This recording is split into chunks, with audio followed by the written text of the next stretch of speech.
Si compras jengibre fresco en el mercado, podemos guardar una parte para cultivarlo y si tenemos poco espacio, al cultivo lo podemos hacer en macetas o cajones. Al momento de comprar los jengibres, conviene elegir los que estén más firmes para que puedan brotar mejor. Si los compramos y todavía no tienen brotes, para activarlos los podemos dejar en la cocina hasta que empecemos a ver que las puntas se empiezan a poner de color blanco, con el tiempo se van a poner verdes y a partir de este momento los podemos dejar en algún plato con poca cantidad de agua hasta que empiecen a sacar las raíces para después trasplantarlos. Esta es una forma de asegurarnos que la planta de jengibre está activa, pero si queremos plantar los jengibres directamente como los compramos, sin brotes, conviene dejarlos sobre la tierra semienterrado y apenas los vamos a regar hasta que empecemos a ver los primeros brotes. Para cultivarlos vamos a elegir contenedores de unos 25 a 30 centímetros de profundidad, como puede ser alguna maceta o cajón de verduras.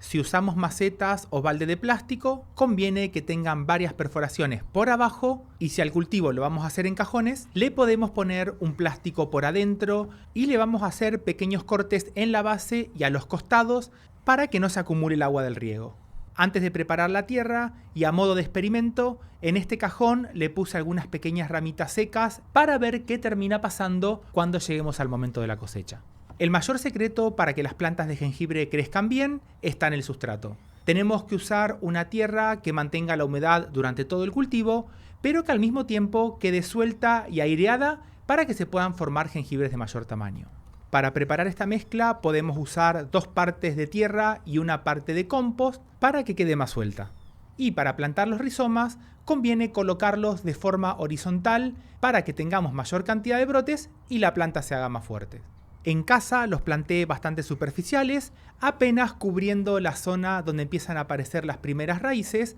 para darle tiempo a que se formen las nuevas plantas. Le hacemos un riego y a la maceta o el cajón los vamos a dejar en algún lugar que reciba la mayor cantidad de luz posible y si todavía durante la primavera tenemos días que son muy fríos, conviene protegerlos bajo techo. Durante todo el inicio de cultivo, cuando empiezan a aparecer las hojas, es mejor que a las plantas las ubiquemos donde reciban la mayor cantidad de horas de sol, porque cuanto mayor cantidad de energía puedan acumular estas hojas, más grandes van a ser los rizomas que se van a formar bajo la tierra. Por otro lado, es importante que si al cultivo lo estamos haciendo en épocas de verano, cuando el sol está muy fuerte, conviene que a las plantas las protejamos a una media sombra si vemos que el sol empieza a afectar a las hojas. En cuanto al riego, durante toda la primera etapa inicial no lo vamos a hacer tan frecuente porque todavía las plantas son muy pequeñas. Pero a medida que vayan saliendo nuevos brotes, la planta se haga más grande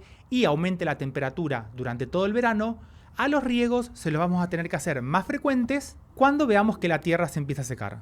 Con todo este nuevo crecimiento, la planta va a empezar a sacar mayor cantidad de nutrientes de la tierra y a partir de este momento podemos aprovechar el espacio que le dejamos por arriba de la maceta para agregar una capa de compost que va a ayudar a que la planta pueda seguir formando nuevos rizomas. Con el tiempo, si miramos la base de cada uno de estos brotes, vamos a ver que se están formando los pequeños jengibres. Así la planta va a evolucionar durante toda la primavera y verano hasta que lleguemos a la época de la cosecha. Hacia el final del cultivo es normal que las hojas se vayan poniendo de color amarillo y como la planta se va a empezar a secar, a los riegos se los tenemos que suspender durante toda esta etapa final del cultivo porque si los seguimos regando y la humedad se acumula en la tierra puede terminar afectando a todos los jengibres que se formaron. Si durante toda esta época final del cultivo nos llegan a tocar días que llueve mucho, conviene que a las macetas o los cajones los dejemos bajo techo para que no se acumule agua en la tierra.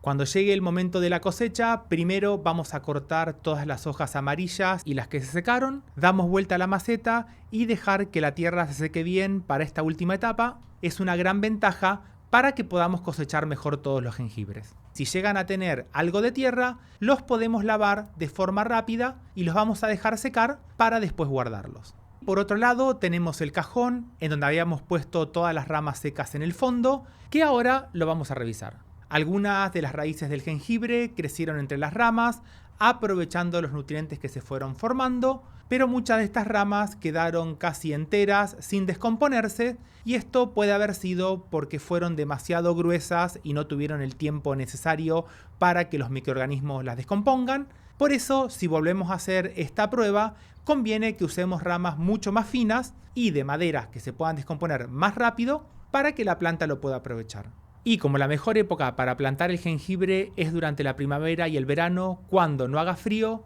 si en casa usamos cúrcuma, también las podemos cultivar junto con el jengibre en la misma maceta o cajón para que podamos aprovechar el mismo espacio y cosecharlos al mismo tiempo. Te mando un saludo grande. Chau.